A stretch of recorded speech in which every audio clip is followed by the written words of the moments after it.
All right, guys, welcome back. Lesson 2.1 of your business law book. It is labeled Contract Law Basics. We're going to take a look at some contracts. We're going to take a look at the 6 essential elements of legally enforceable contracts. And we're going to try to identify the ways to classify contracts. So let's get started.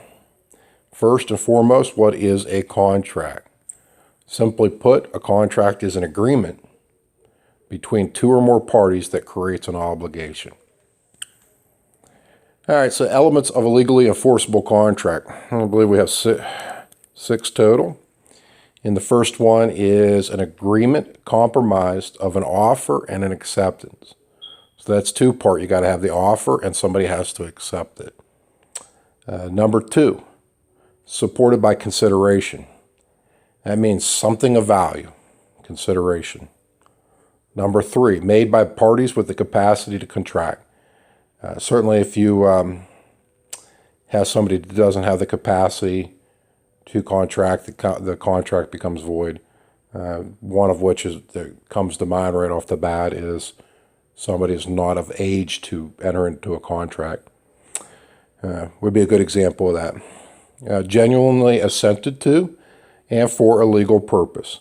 And not always, but most of the time in writing when required. Now we're going to look at the terms for understanding contracts. We got 4. We're going to cover each one of these. So let's just get started. We're going to look at express, implied, and quasi-contracts first, and we'll move through these bullet points. All right, express, implied, and quasi-contracts. Express, that means that it's clear-cut. It could be oral or in writing, but the terms are clear-cut. Implied, everything's not as clear-cut because it's just as it suggests, it is implied. And the definition reads, the terms are not stated. They are determined from the surrounding circumstances or established pattern of dealings. All right, let's take a look at quasi-contract. A quasi-contract is best viewed as a remedy that the courts utilize to return value to someone who has enriched another person in the absence of an expressed or implied contract between them. So the key takeaways are the courts in the enrichment and making somebody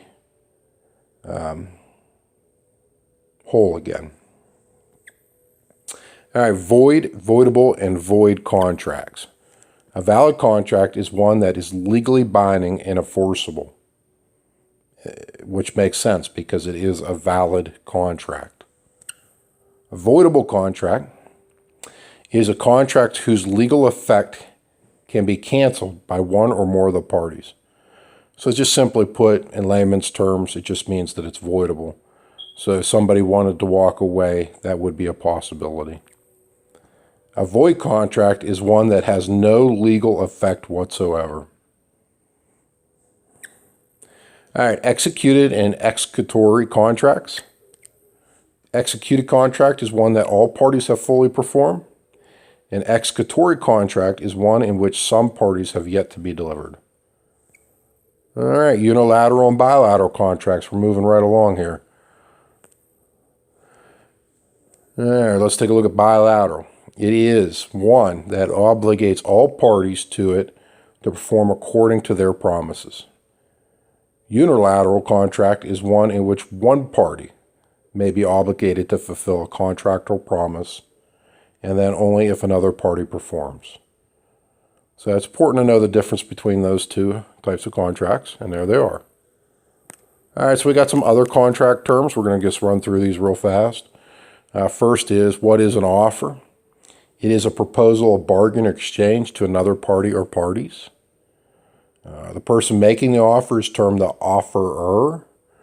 The person whom it is made to is termed the offeree. The promiser is the maker of a promise. The promisee is the person whom the promise is made.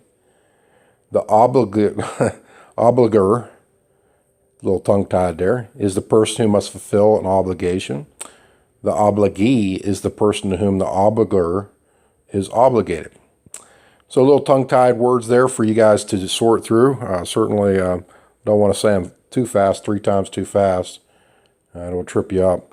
But nonetheless, take the time to read the book. That will definitely help you, and take a look at that study guide as you go. All right, guys, have a good day.